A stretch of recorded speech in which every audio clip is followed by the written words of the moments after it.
The reason we're here, and I don't think you would argue that this is unnecessary, the assassination in cold blood is an act of terrorism of Charlie Kirk. Is that political violence?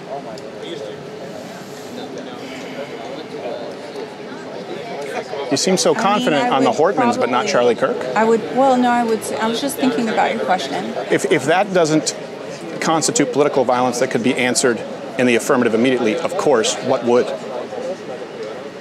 Hey YouTube, what you're about to watch is a new segment we call Change My Mind. Welcome back to Change My Mind. It's been a while. This is the place where we rationalize, we reason our positions on controversial topics. When I created Change My Mind in 2017, I had one goal in mind, and that was to shine a light on the institutions that had failed Americans. Often students propagandized by the educational system, as well as legacy media. Mr. Trump's once again defending comments he made about the white supremacists and neo-Nazis. There were very fine people on both sides. The president's statement that both sides are responsible for the violence in Charlottesville. It was designed to bring genuine dialogue to what had become an impenetrable echo chamber dominated by progressive professors, administrators, student leadership, along with the complicit media and big tech establishment.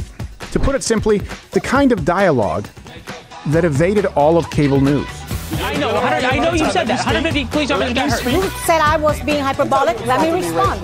I'm not. You being a white man as an insult? That just shows you the ridiculousness of all of this. And so, nearly a decade later, with billions of plays, countless discussions, inspired student iterations, one meme of the year, and yes, even a few changed minds later, I somewhat changed your mind. Change My Mind had grown far bigger than I ever initially anticipated.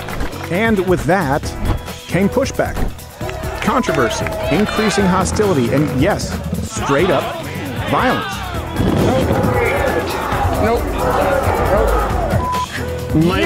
You piece of living garbage ass dumpster fire. It got to the point where security became a serious issue. And so I pulled back. Now, given recent events, however, I felt led, compelled even, to bring it back. Voices like ours, and I mean ours, can't be silenced. And I say this to you watching on the left, made me do this. I didn't necessarily want to, and everyone told me that this, in today's climate, could not be done unless I took unbelievable precautions, unless it was absolutely kept a secret until mere hours before the event as a pop-up, unless I literally brought an army with me and bulletproofed the entire radius, which is exactly what we did. And so today, for the first time in many years, Change My Mind returns, and back to one of the places where it all began, Southern Methodist University in Dallas, Texas. Today's subject is plain and simple. The left is violent. Will anybody be able to change my mind?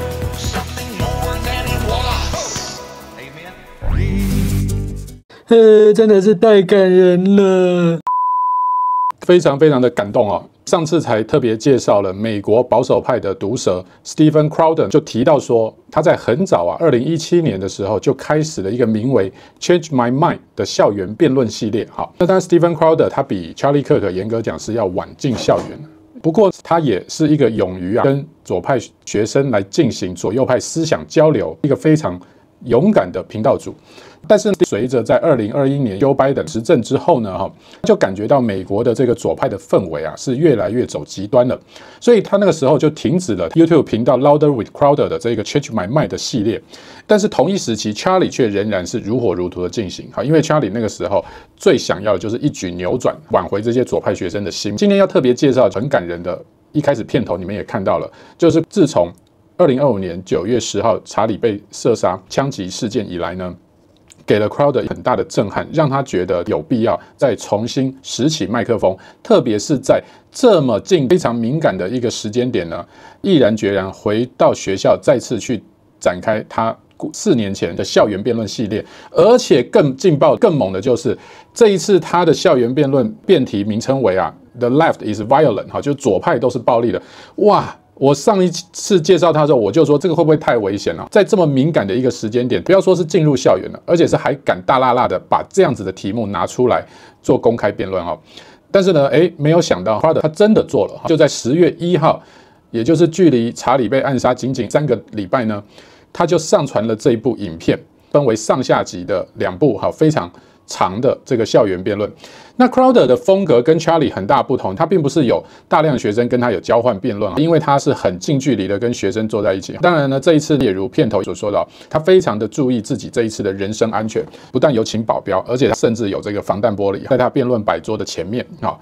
那么我自己觉得他选择的学校呢，也相对比较温和，不是太极左的色彩的学校。那我觉得这都无可厚非，因为毕竟坦白说，要在这么敏感的一个时间点，还要走进校园里头辩论，现在除了 Stephen Crowder 找不到第2人了。那当然也有人质疑说，Crowder 这样是不是一种蹭流量行为？我觉得无论他是否为了频道的流量的目的，今天换作是任何一个人，你要在一个 Charlie 被枪击后这么短的时间之内，愿意重拾麦克风，而且象征的是一个保守派并不因为查理被打倒而因此就害怕的决心，我认为 Stephen Crowder 都替保守派展现出了十足的勇气，所以我仍然要给他一个高度的赞赏。他作为一个 YouTuber， 我觉得蹭流量是没有什么好说的，不然要做 YouTuber 干什么？好，那你会发现 Crowder 的特色就是，相较于查理已经是非常风云的人物哈，美国各大学可以说都有挤满的学生想要与他讨论请益或者是辩论。那 Crowder 呢，就比较像是特别有挑选过一些有意愿的学生呢，逐一跟他在一个很近距离之下1对1的交流，所以与其说辩论，更像是一种长时间的交流。那这种模式呢，特别介绍给观众朋友呢，也是让观众朋友可以感觉到，虽然相对吸睛量跟话题性来的没有那么大，但是它确实可以让比较喜欢看深入交流、温和理性沟通的人呢，会觉得是另外一种享受。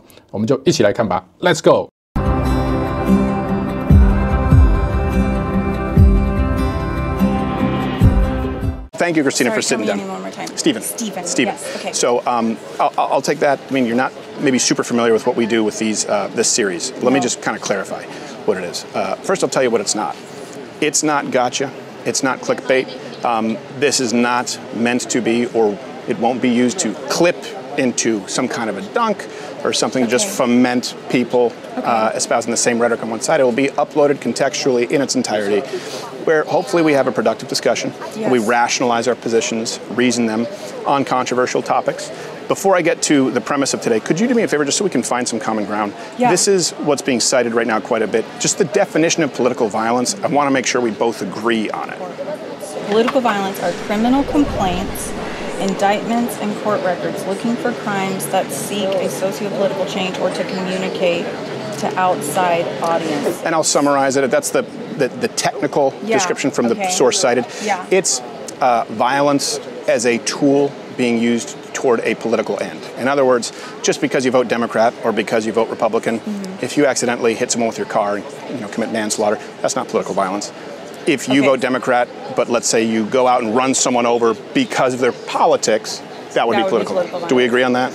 I think I can agree with you on that. Okay, yes. Good. So the premise today is that particularly today in 2025, by and large, the political violence is coming from the left. It's not proportionate with that on the right. That's the reason for the security that you see today that's very necessary. And it's a problem that's reaching a boiling point that may not be sustainable. If you disagree with me, you're welcome to change my mind. I don't know if I can change your mind, because here's the thing. When I see the sign that says the left is violent, and you talked about how it's not proportional, and I would love to see your statistics about that, because we could make the same statement about the right very easily, right? Like we could say that was it just a month or two ago that the Democratic lawmakers were shot, and that was like, all right. I think our bigger problem is that the Talk about the Hortmans in Minnesota, right? Right, yeah, because she was a senator and her husband was also killed, and that was done by the right, whatever. But it wasn't. But continue. Oh, that wasn't a It wasn't a conservative or. No, that's why I used the example that I did. The person, Vance Bolter, who committed it, specifically said it had nothing to do with politics, and he left a letter reasoning it, saying that Tim Walz had ordered him to carry a hit out on people. So he was very clear that it wasn't in the name of politics. That's someone who happened to be, on some issues, Republican, on some issues, Democrat. And he was appointed by a Tim Walz administration. So that was not done in the name of political violence. He said Tim Walz ordered him to assassinate somebody who was out of his mind. But I'd like you to continue with the example. Sure. And let's say, okay, so he wasn't right. That's fine. No, it wasn't political violence. It wasn't political. Oh, it didn't count as political violence. Based on the definition you agreed to, right? Yeah. And I think a lot of it too is there's so many things happening. It's actually really hard to get all the facts about everything. Sure. And our media is when they make these statements or they start to postulate about an event, and it will become political before we've even fully fleshed everything out. Like. Could you give me an example? Well, like the shooting that happened at the church yesterday. I haven't seen enough. I don't know. Have you seen any media on it yet? I'm curious to know what the media is saying quite a bit about it, and I want to know if how are they characterizing it? Yeah, the media isn't characterizing. Even I will say this: even on the left and the right, they're not really characterizing that as political violence. Okay. Because it was a guy who really seemed to harbor ill will toward the Mormon Church. So it's pretty hard to categorize it as political violence when the targets were largely conservative, and the man who carried out the action seems like he might be a Republican. But I think we could pick a more clear example, a multitude of them. The reason we're here, and I don't think you would argue that this is unnecessary, the assassination in cold blood is an act of terrorism of Charlie Kirk. Is that political violence?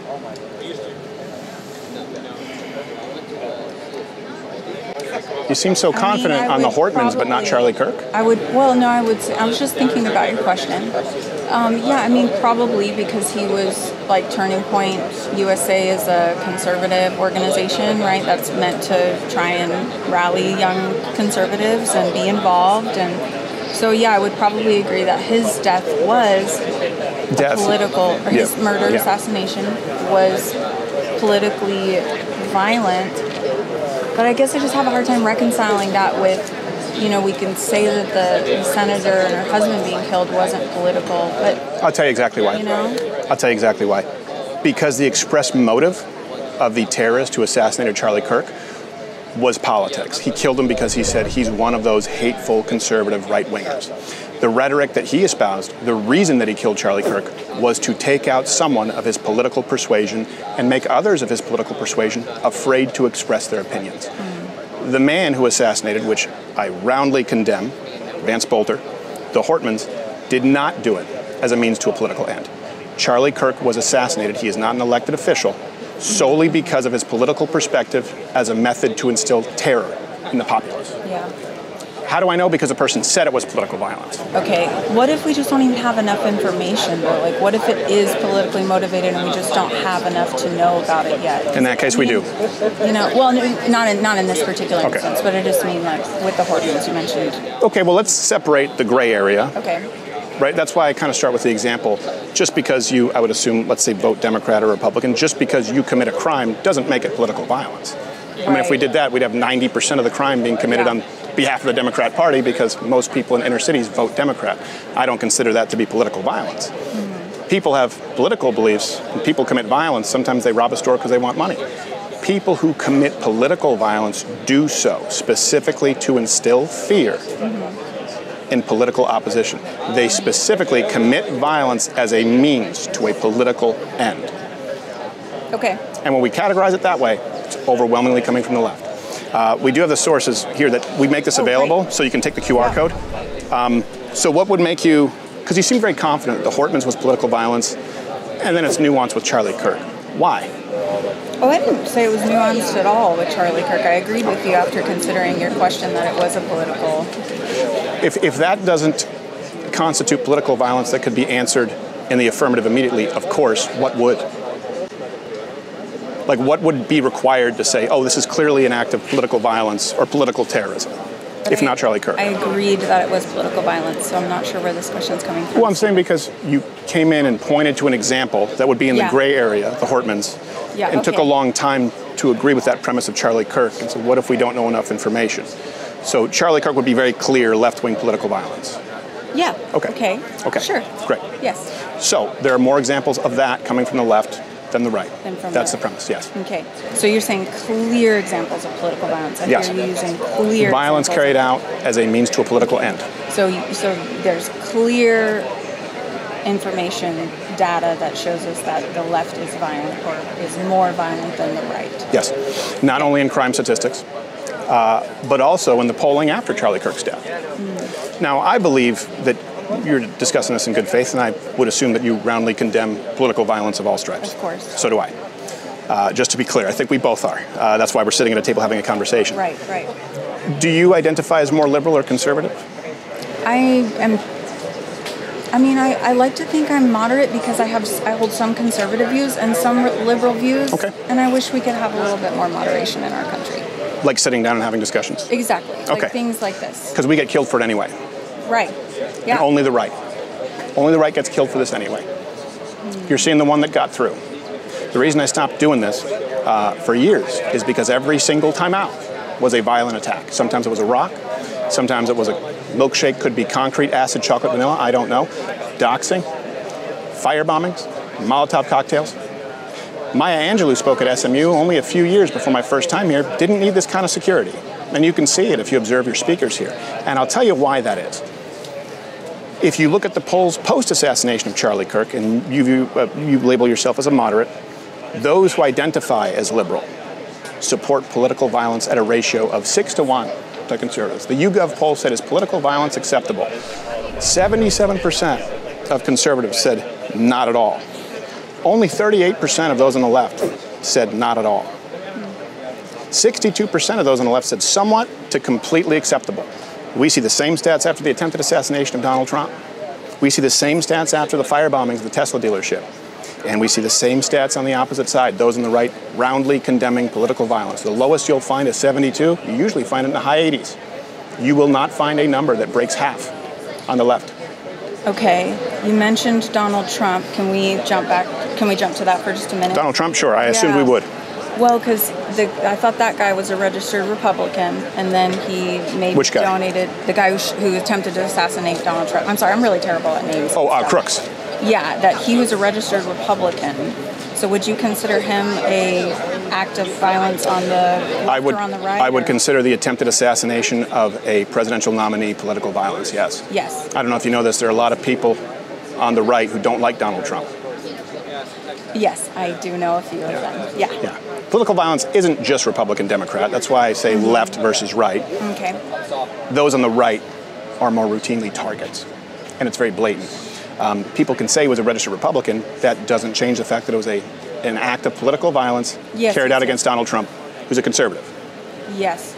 Republican, whatever term you want to use. Well, I guess, but if the argument is the left is violent, and I'm just thinking about this guy's, political background from the person. I hear what you're saying, that the right is targeted more often. Yeah, we're the victims of political violence. More often. And much more. So would you classify that specific incident as violence of the right or of the left? Well, the target is the right. The target was Donald Trump. So the net result is the same. We are often the targets of violence. Yeah, but the left, including someone who may be a moderate Republican. Yeah, the left is still overwhelmingly violent. And I point to those polls that you can peruse from YouGov, from Reuters, not bastions of conservatism, along with the rhetoric since then. Here's the one thing that you can't point me to. And we can go through the stats. And I know you've probably heard from those on the left that actually there's more right-wing political violence. They're often circulating that right now. I can disabuse you of that notion relatively quickly. I think we'd find common ground there. You still can't point me to an example that is comparable on the right of Charlie Kirk, someone who was not an elected official, a public figure who was really notable for nothing more than expressing his opinion and having conversations, who was assassinated in cold blood and then gleefully celebrated thereafter from the left. And I hope that as someone who's moderate, you understand why that's so concerning to us on the right. When we host vigils and memorials, and the left is so completely fearless of their own consequences that they kill one of ours and show up to the memorials and vigils and desecrate and vandalize.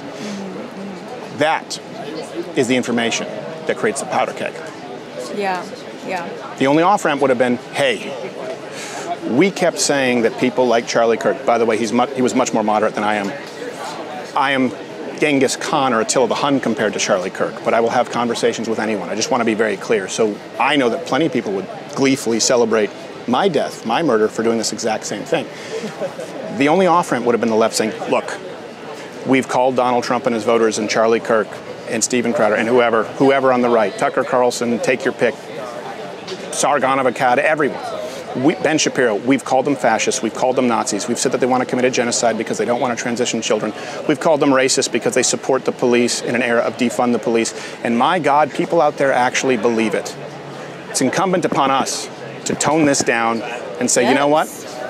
They're not fascist. We made these people believe that this guy would never relinquish the reins of power. How do you deal with fascists? You can't do it at a ballot box. If I believed that there was an actual government right now that was executing blacks, as the left has said about the police force, if I believed that there was a leftist government that was actually fascist, that would jail any and all political dissidents, if I believed that the left was committing a genocide against white conservative Christian men, and if I believed that that administration would never host a democratic election again, I'd be out in the streets with a gun. You have a huge portion of Democrats who believe that about Donald Trump and his voters. Yeah, I mean, I believe you saying that people believe that. Absolutely. That's very different between the right and the left, isn't it? I mean, I don't know, Stephen. It feels like it's so polarized right now. It's even hard to find common ground on anything. You know, like, I was just thinking about the sign, and it's that the left is violent. Yes. Then when I sit down, it's actually the left is politically violent. And so it's kind of it's a modifier, right? We're modifying our conversation a little bit. And so... No, what I'm doing is matching the intensity and the rhetoric of the left. Kamala Harris and Joe Biden have said the right is violent. The political right is violent. And I'm doing what they are unwilling to do, which is sit down and have a conversation. I don't believe it's nuanced. I believe there's black and white, pretty clear-cut good and evil in this one. I believe there's pretty black and white, clear-cut who's responsible for the political violence. But I will discuss it with anybody. So did Charlie Kirk. And they kill us anyway. So I'm matching their rhetoric that I can fit on a sign, but I'm doing the work that the left is not willing to do and having a conversation. But I don't know where we go from. If we have these conversations and short of a brigade coming in, we get assassinated. The left doesn't fear that. I would disagree, though. I think the left does have their own fears about it. Maybe it's not exactly the same, but I think there's a lot of fear out there. It's just different. The leftist speakers on this campus don't need the same kind of security. They don't. I'll take note of that. I mean, I've been a student here for 2 years, and I hadn't even paid that much attention. I don't go to a whole lot of events, but I'll take note of that and see what I notice. So. Well, let me ask you this. Assuming that I'm not lying to you, right, about these polls, and this is one thing, every show that I do, I'm largely a comedian, by the way. I'm an unwilling participant in this. I want to be telling dick jokes in a comedy club. I do stand-up comedy, too, actually. Oh, good, okay. Yeah. Do you do some around here? I do. You might know my half-Asian lawyer, Bill Richmond. He does a lot of stand-up in Dallas right now. He has a show coming up. Cool. Well, let me know. Maybe I'll be able to look it up, and I can't come out and see a show unless I come out with security, but I'd like to see your material. That's actually even another example. A man who works on my show, a man named Josh Firestein, he was a booker for a comedy, a franchise of comedy clubs. When I performed at the Spokane Comedy Club, it was the first time they ever needed metal detectors and security. He'd been a booker there for many, many years. You had actual registered communists do comedy there. He was shocked and he was ready to hate me. He works for me now because he saw why it was necessary. When you perform on stage, do you need metal detectors? Do you need armed security? I have since I was 19 years old doing comedy in clubs. And I don't think I've said anything that necessitates that. Oh, George was letting me know. I have class at 2. Oh, okay. I'm sorry. Yeah. No, so how do we fix this then? Oh, I mean, I think we need to have more civil discourse. I think can't do that. We get shot. Well, we can. We're doing it right now. Let's with not a brigade. Be so pessimistic. But Stephen, come on, we have to change our attitudes about it. We can't constantly fixate on the negative stuff. I know it's important and it matters, but we can do it. And just as a I can do it with $250,000 of security. Most people don't have that. Most people don't have that. And you talk about like fearing for your life. Yeah. I am a female pastor in Deep East, Texas. So on Sunday morning, I wait for that time when someone doesn't like what I said from the pulpit and comes up to me. So I too live with a fear. but it's different for me. And, do you have metal detectors and armed security? We can't afford that at my church. We have an old person that sits at the front and says hi and tries to intervene in a way that would be appropriate of a Christian. We've thought about bringing security to the church. We talked about it. We literally can't have these discussions on our side unless we have it. We have security. It's a necessity. Yeah. And I think that's really unfortunate that it's gotten so bad. The state of our country is so bad that we can't even talk to each other without one side or the other having to provide ridiculous amounts of safety and security that maybe aren't even guaranteed. No, yeah, it's true. And I agree with you. It is terrible that we've gotten to this point. Yeah. It is terrible that it's exclusively incumbent upon one side to have these types of measures in place. Let me ask you this. Because again, I think that we both abhor political violence. Do you think that maybe when one side is being hunted, let's make no mistake, Charlie Kirk was hunted. When people showed up to my house to try and kill me, I was being hunted, right? Any conservative here is one viral tweet, one effective video away from being hunted. Yeah. Do we think that when that happens, and we peacefully mourn the loss of one of our peaceful leaders, and we are still approached with violence at memorials and at vigils with desecration, do you think that maybe the both sidesing it, saying it comes from both sides, is actually more harmful than productive? Because it lets the side that's responsible for it off the hook, the clear aggressor. Do I think it's more harmful to say that it's both sides? Do you think it would be more helpful to call the left out and say, hey, you guys have been saying fascist, you guys have been saying Nazi, you guys have been saying genocide, sexist, and people believe it, and we're seeing political violence now that we both hate. Do you think that calling them out aggressively, rhetorically, might be more productive than saying, well, I guess it happens on both sides, right now?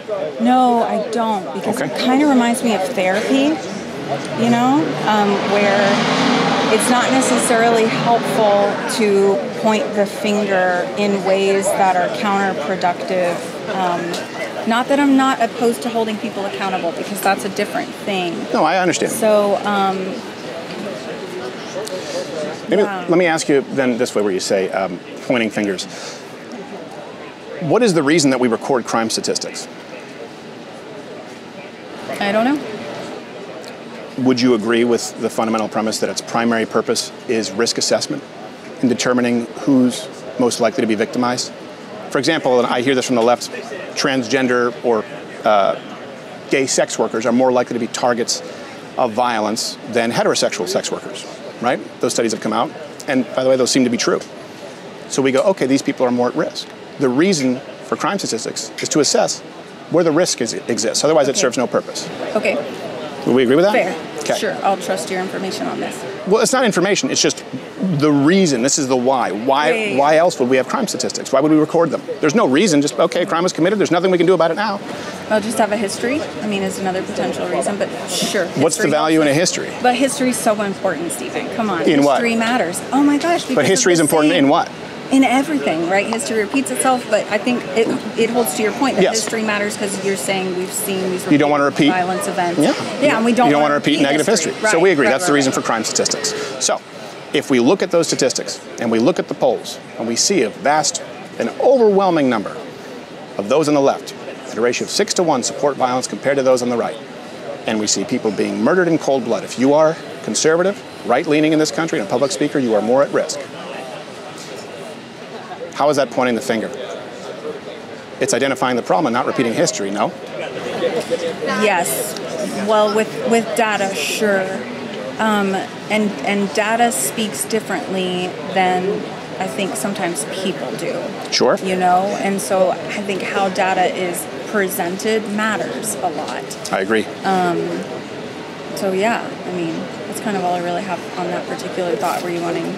Well, I think actually, going to that point, the data that's presented, for example, right now in the wake of the assassination, and by the way, not just that, we haven't gone more than 3 days with a serious liberal attack, but a serious leftist attack, meaning in the ideology of the left. You have it right here, ICE, that happened, ICE facility. You had another one in, I believe, is it Alvarado or Alvarado? I don't know the right way to pronounce it. People were shot there. There was a bomb threat. The ABC affiliate. Okay, all right. It's like Houston, and then in New York they go Houston. I'm like, I don't know the rules, so forgive me. And then I have French Canadian mom, so I mispronounce things because she taught me English. Nice. And then we look at the ABC affiliate, Jimmy Kimmel. We haven't gone more than 3 days. That's an acceleration right now. And the problem is, amidst that, the left is saying, actually, there's more political violence coming from the right. And that's the rhetoric we've been hearing, and it's dishonest. In other words, data is being presented to the public deliberately, dishonestly, to victim blame.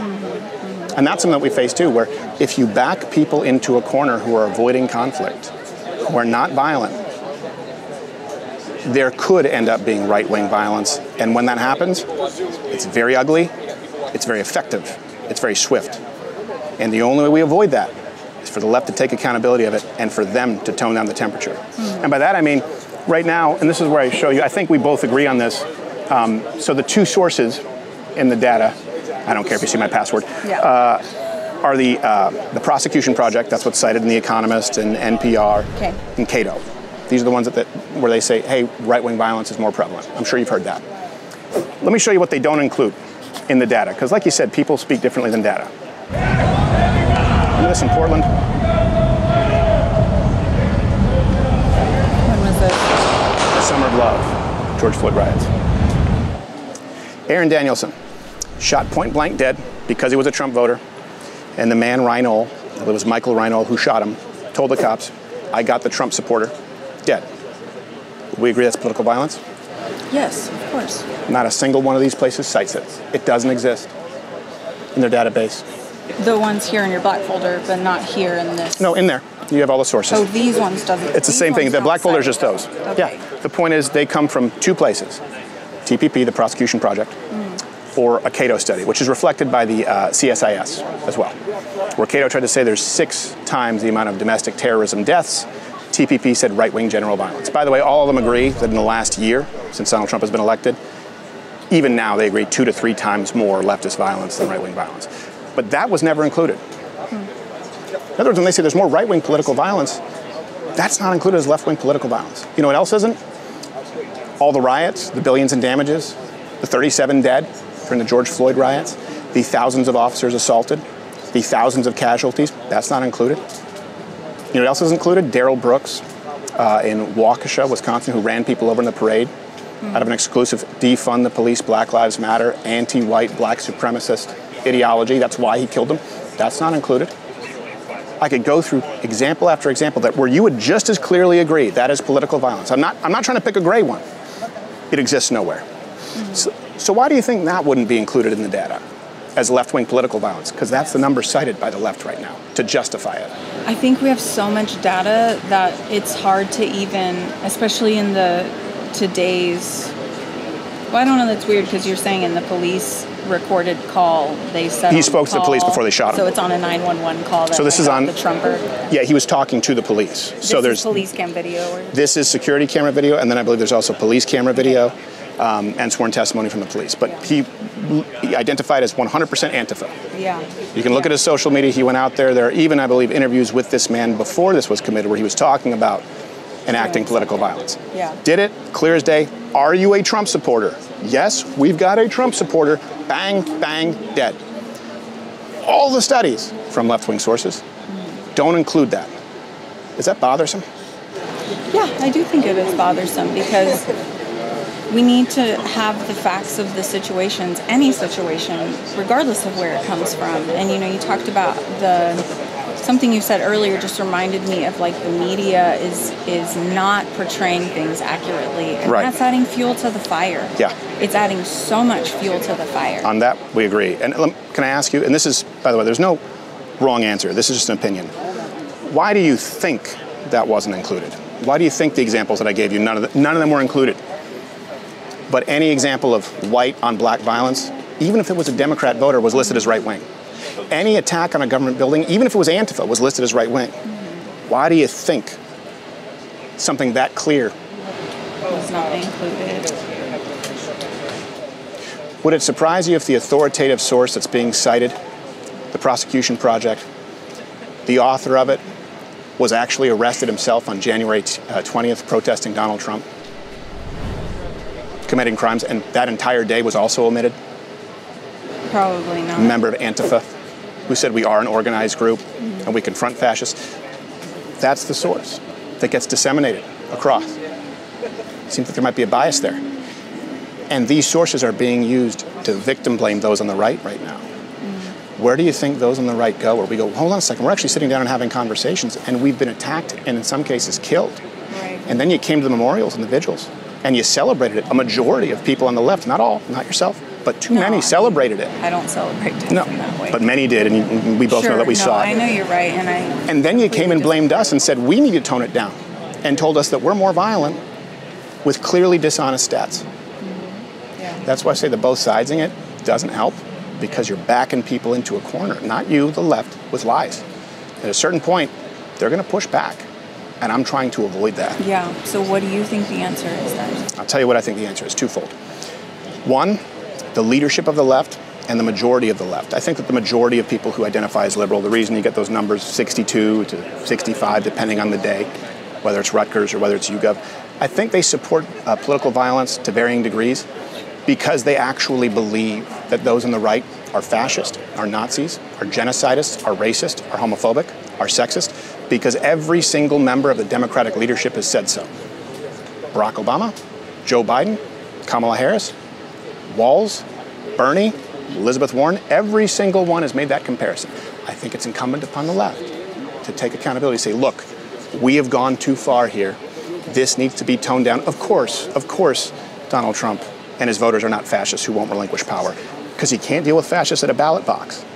And then I think we also states need to take this upon them, need to change their soft on crime policy.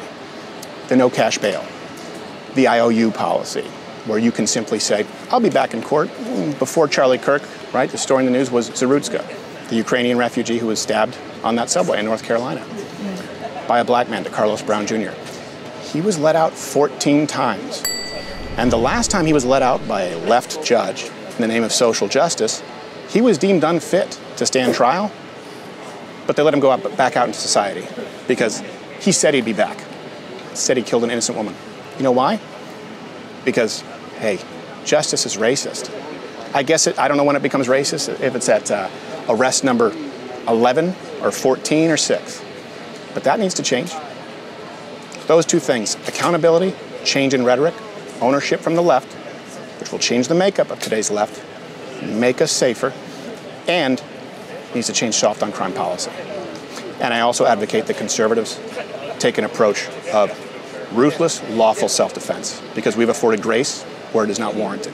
What I mean by that is people who attack me and my family, and many of my production members who've been attacked, violently assaulted, have taken the high road for a very long time, and that's why these people feel so bold to come to our memorials and still commit attacks. They need to know they can't do that. I want the left to be able to get up and have these conversations with no security, as they often do. And I don't want anyone on the right to go and violently disrupt it. The left needs to be afraid to come into our groups and commit acts of violence, because we watched entire cities burn down. We watched our own die, and then we watched it celebrated. And unless the left does this and takes this approach, it's going to get worse. There's no off-ramp. That's a genuine concern of mine. People are concerned about radicalizing, right? They talk about radicalization with echo chambers online. And there's nothing more radicalizing than an assassination and a party afterwards. Yes, no, I agree with you. That's why I'm sitting down doing this. And to let people know that we're not afraid to have these conversations. Now, of course, we have bulletproof glass and a flak jacket, and it's sad that it's here. Right. But it's necessary. That's what I think. Okay. Would you disagree with any of those approaches? Changing the rhetoric, taking accountability, and stopping the soft on crime revolving door criminality policy? This is hard, Stephen, because I just feel like we don't have enough time to even really dive deep into each one. Well, those of are two proposals. Issues. I know. But I just need more time to process and really consider and to understand what you mean exactly with each thing, because I don't want to. No cashless bail. No cashless bail. Yeah, so you have to post bail. Let's start with that. Okay, you have to post bail. You have to post bail. You commit a violent crime, you have to post bail. You're in jail. You're not allowed out. Okay, so no cashless bail, meaning you're not allowed to. You're not allowed to get out without paying any bail. Without paying any bail, and like 3-strike policy as well. 3-strike policy. 3 serious felonies, violent crimes. Wait, hold on, bail though. Bail. Yeah. So you're saying if you can't make bail, you can't get out. Yep. You have to wait for your trial. No matter what the level of the crime is. No, if it's a serious felony. Only if it's a serious felony. Let's even start with violent crimes. Like felonies, violent crimes. Something like that. Assault, armed robbery. Okay. Burglary. battery? I think I could probably get behind that. Okay. I could probably get behind that. Not a single leader in the Democratic Party is. Why? Yeah. So we could get behind that. No IOU policy for these criminals. You're deemed let's use DeCarlos Brown Jr. as a very clear example. We could use George Floyd as an example, too. He was arrested 6 or 9 times. Actually, I'm so Okay, that's fine. I have to go to court. Okay, well, please peruse those sources. Yeah. Your name is Christina. Let me get your last name so if I want to go see your material. Yeah, well, I perform under a stage name, and I wouldn't say it anyways. Could you write it down for me if I don't show it to anybody? I will write it down for you, but you won't be able to find me. I'm not like a big, I just started a year or so ago. Well, I was going to follow up, maybe if I see it, send you some notes of encouragement, because I could have used that when I was starting. Okay. If you write it down, I promise you no one will see it. Okay. But I don't know how you're going to send me anything. Well, just no vibes, I think is the term that's used now. I'll be watching, know that I'll be out there going like, hey, go get him. But this is my stage name. Okay. So, thank you. Thank you, Christina. Yes. Thank you. I appreciate it. Good luck with this. You too. God bless. And I am, I just want to say, if it's really inappropriate, if anyone from the left or the moderate is right, we shouldn't be celebrating death. We need to be working together and being united in these things. Together we stand, divided we fall. I agree with most of that. Okay. Thank you very much, Christina. Yeah, be well. God bless.